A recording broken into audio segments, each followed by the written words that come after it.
Hello. So as promised, we're going to have a quick look at the Fighter Buggy RX from Tamiya. So I built this one it took a few hours. Boxing Day, actually, I built it. I've kept it pretty standard. I've kept the box art standard, except for the little radiator thing that you get with it. I've sprayed that silver, stuck that on, painted the driver pretty poorly, but it's done, you know. Fills the gap. Yeah, I've kept the buggy quite standard because it doesn't really need a lot. Budget buggy, you're never going to make it a high-end one, so just the usual full bearing kit, which is a must, especially for the price. You know, it costs about £6-7 for a full bearing kit, and it makes your buggy run better, smoother, and gives it more life. Well worth it, we know that. This particular model comes with the oil-filled shocks, which make a nice difference. This is on the DTO1 chassis, and they do make it a little bit more refined. It's a nice touch on a kit of this price to have some oil-filled shocks, so they're straight on. That's nice.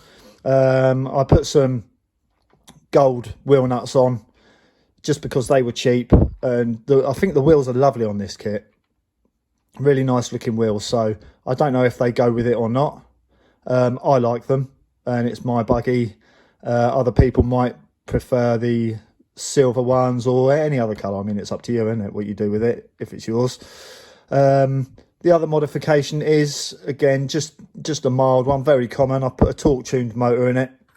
I'm probably not going to run it often anyway. I just like to have a modified motor in there from, you know, when you're a kid. You always, when you were playing with your Tamiyas, you always try and put the fastest, nastiest motor in you can, can't you? But these torque tunes do pretty well as just a mild upgrade, so I should imagine this will go okay.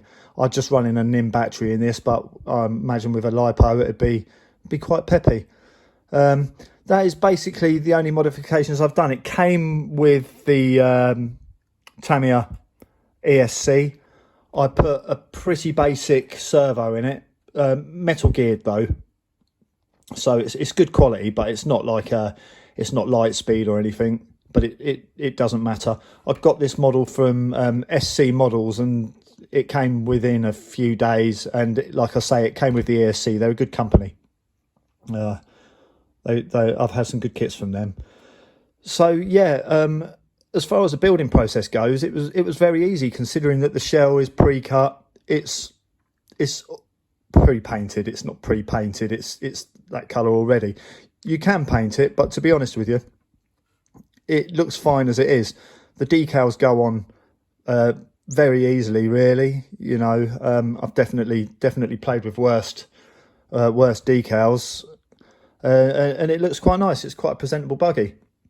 Whether it's actually a collector's edition or not, I don't know, but it's a nice addition to have in your collection.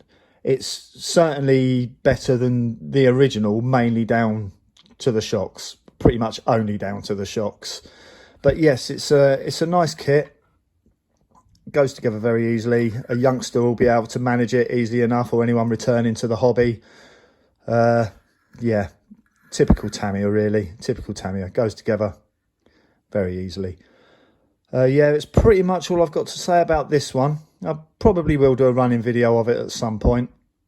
But, you know, YouTube videos, this buggy's been done to death, hasn't it, really? So if you've accidentally come across this video, you probably know all about them anyway.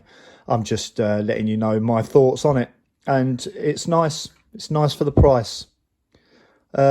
So yeah, leave any comments, or, you know, if you've got anything to say, any opinions, you need any questions answered, or you want any advice on building your one, I'm sure you'll be fine. But just put it in the comments. Just ask me. I'll try and help. Yeah, so thanks for watching, and have a good day.